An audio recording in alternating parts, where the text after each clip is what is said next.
Good evening and welcome to Broadcasting Scotland. It's Friday the 4th of June and this is Scotland at 7. I'm Andrew Wilson and this evening I'm hosting the programme from Edinburgh. First, we will look at today's coronavirus update and then we'll look at today's news headlines.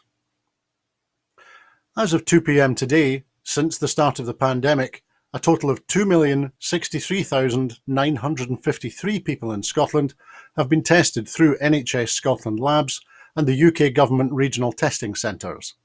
Of these, 1,825,060 have been confirmed negative and 238,893 have tested positive. There are 992 new cases of COVID-19 confirmed by a test, although not everyone with the virus will display symptoms and not all those with symptoms will be tested. There are 2 new reported deaths of people who have tested positive. The number of patients in Scotland who have died from complications caused by coronavirus infection now stands at 7,676. This number includes only those who have died having received a positive test for the virus in the previous 28 days. Of the people who have tested positive, 116 were in hospital last night, 8 of whom were in intensive care. As of 8 a.m. this morning, 3,326,005 people had received their first dose of the COVID-19 vaccination, and 2,170,570 had received their second dose. The latest UK daily figures show 127,823 patients who had tested positive for COVID-19 have sadly died from their illness, and that is an increase of 11 since yesterday. This number refers to deaths in all settings, not just hospitals. The First Minister has warned that Scotland could be at the start of a third wave of coronavirus as the number of cases and hospitalisations continues to rise. Speaking at the COVID-19 briefing today, Nicola Sturgeon acknowledged the success of the vaccine programme, but warned there was still a risk of a vaccine-defeating variant could come along and urged people to continue to take precautions to protect themselves from infection. Although the R number is now estimated to be above 1, and there has been an increase in the numbers in hospital, the numbers in intensive care remains relatively low, and it appears that despite the increase in case numbers, the proportion of those becoming seriously ill or dying remains small.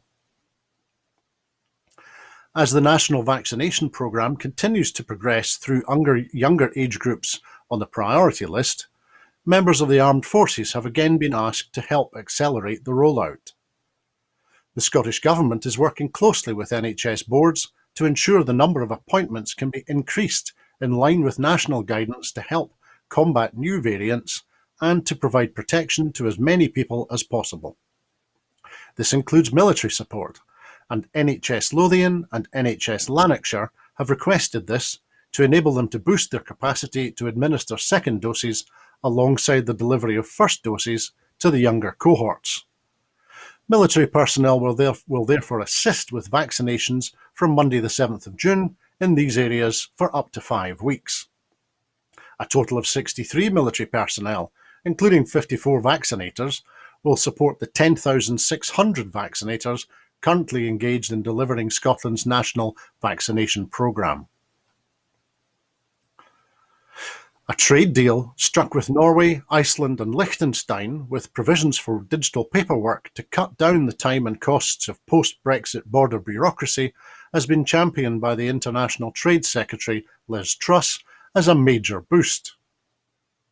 After months of difficult talks, the comprehensive trade deal was hailed by both the UK and Norwegian governments as being pioneering in its scope and measures, with tariff-free trade in industrial goods secured.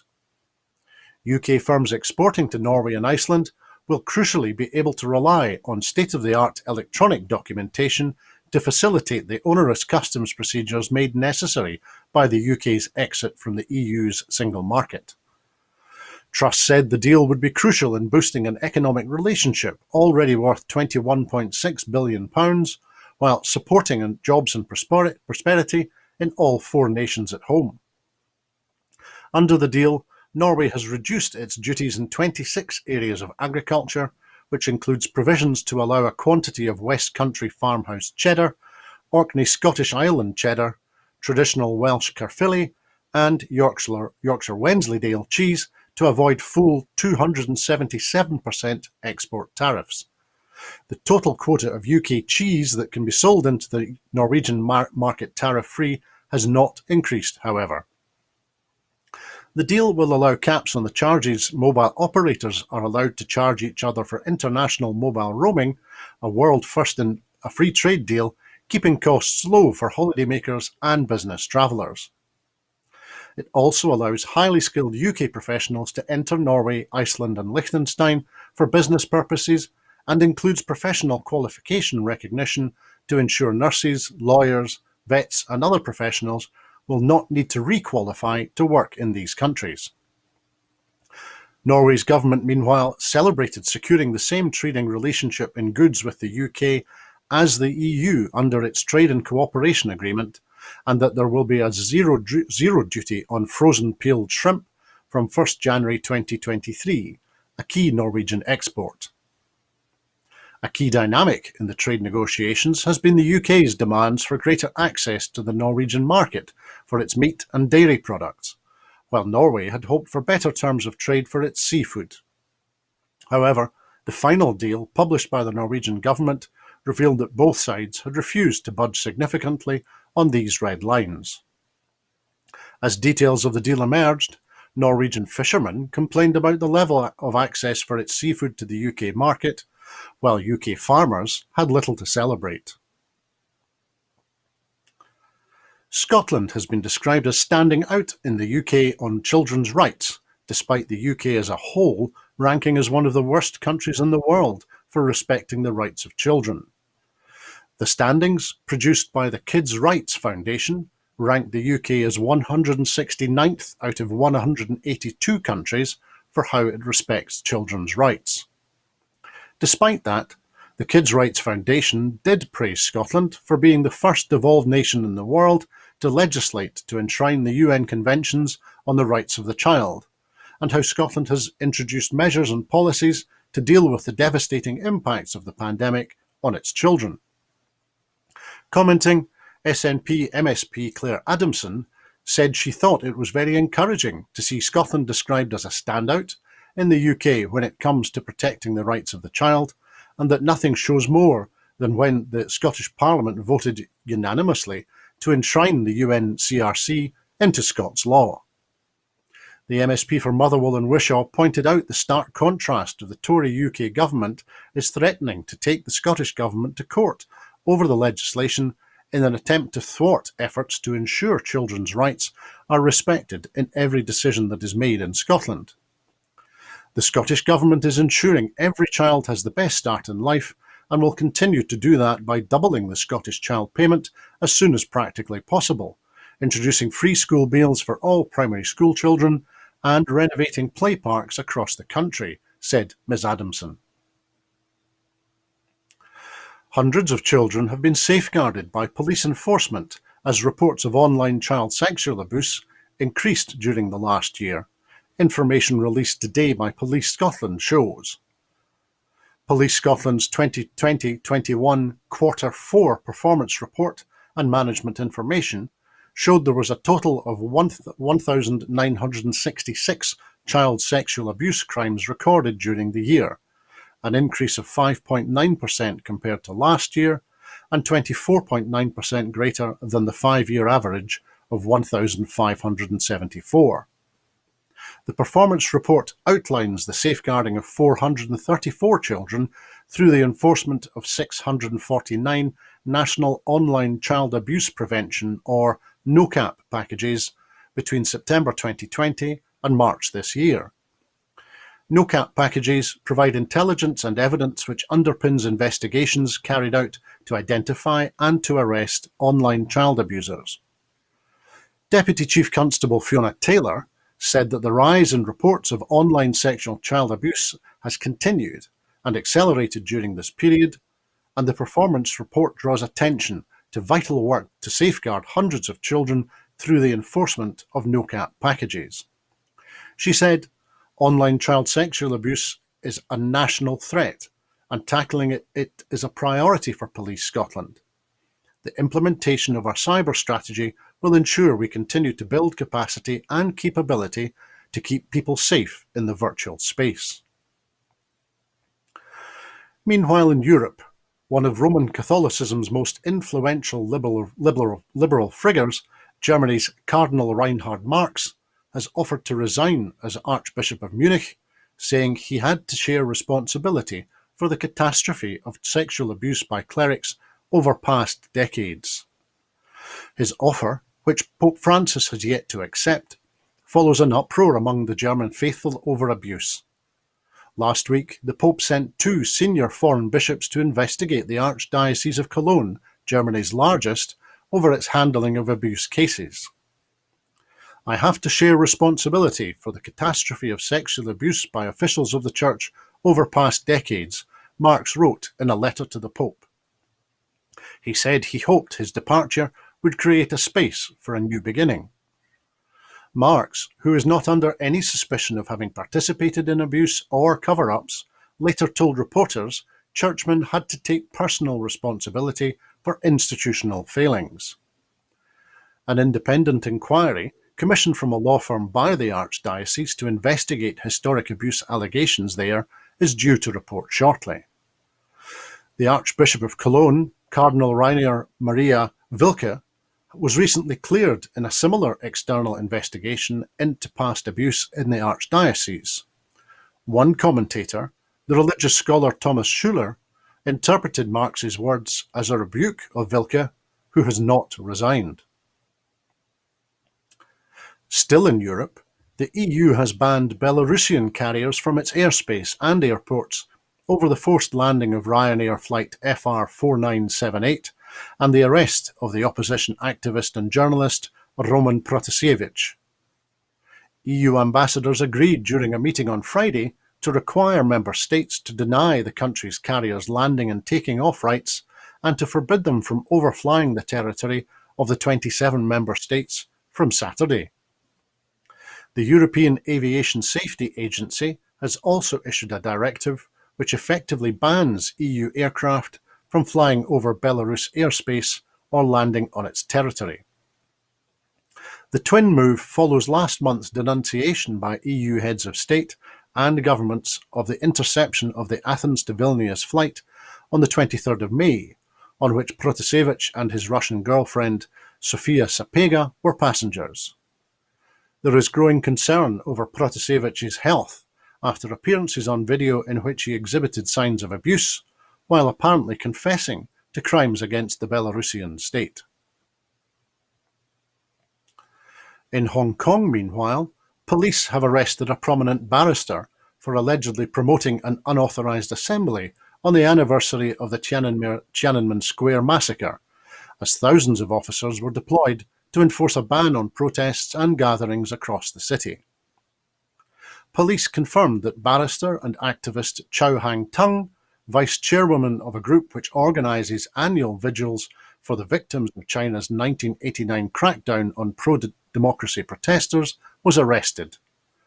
A 20-year-old male was also detained on suspicion of publicising an unlawful assembly through social media posts. Their online remarks involved advertising and calling on others to participate or attend banned public activities, Senior Superintendent Law Kwok Hoi told reporters. Discussion of Beijing's brutal military crackdown on the evening of 3rd June and morning of 4th June 1989 is all but forbidden on the mainland.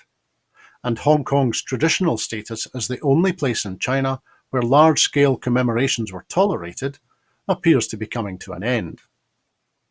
Thousands of police were deployed today to enforce a ban on the city's traditional candlelight vigil, which has drawn huge crowds to Victoria Park on the 4th of June for more than 3 decades.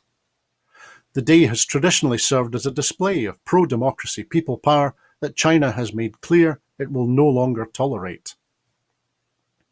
Authorities banned this year's gathering, citing the coronavirus pandemic, although Hong Kong has not recorded an untraceable local transmission in more than a month, and held large public events.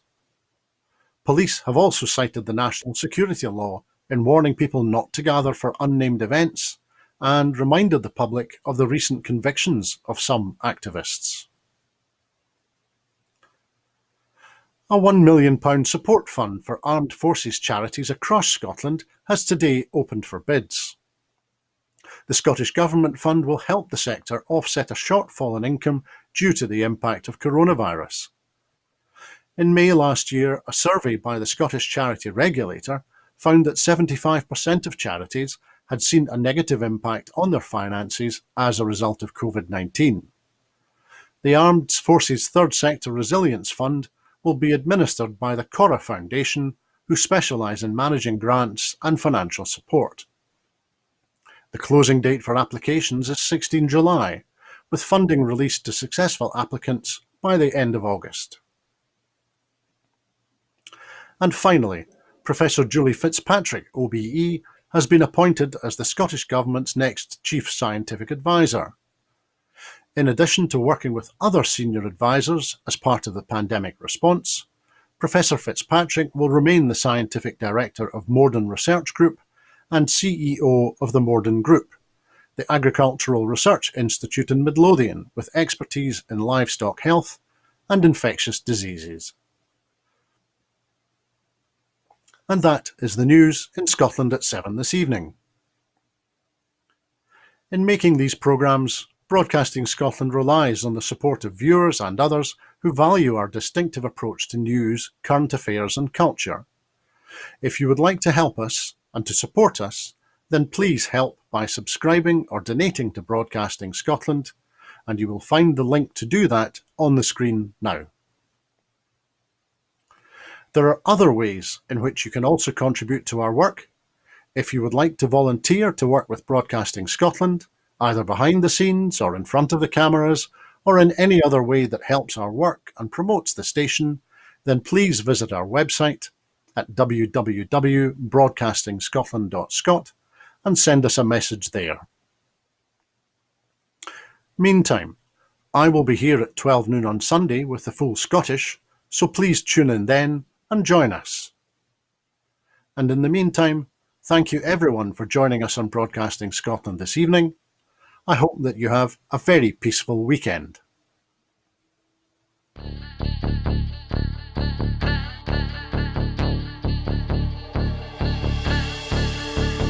How do you mean no more commission? Well, no one in Scotland can commission an idea. You know, if I went to BBC Scotland and I said, oh, I've got this great idea for a sitcom, I've got this brilliant idea for a drama, you know, there isn't one person in Scotland that can okay it unless it goes through London. Good morning and welcome to another edition of Full Scottish. What's happening today? Hello and welcome to the Full Scottish here on Broadcasting Scotland. Scotland is going to be an independent country. That need, that desire for independence is ever stronger than perhaps it was in 2014. So there's an obligation that we've got to give leadership to that campaign. That's what Nicola Sturgeon, as our First Minister, has been doing. My feeling about Boris Johnson is he can't be trusted on anything. That is now and forever will be known as the rape clause. I'm old enough to remember going into Europe in '73, and I remember how much of a razor's edge that was Ballinstone. And I think we made it by 53%, if I remember correctly, for going in. And ever since that time, England particularly has been pretty much schizophrenic, down the middle about whether it felt British or whether it felt European. And that schism, that crack has remained throughout English society ever since.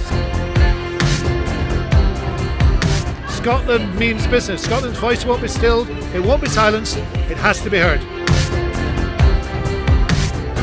The work that's been done by Broadcasting Scotland in giving community activists, yes activists, Scottish activists a platform other than the traditional media outlets.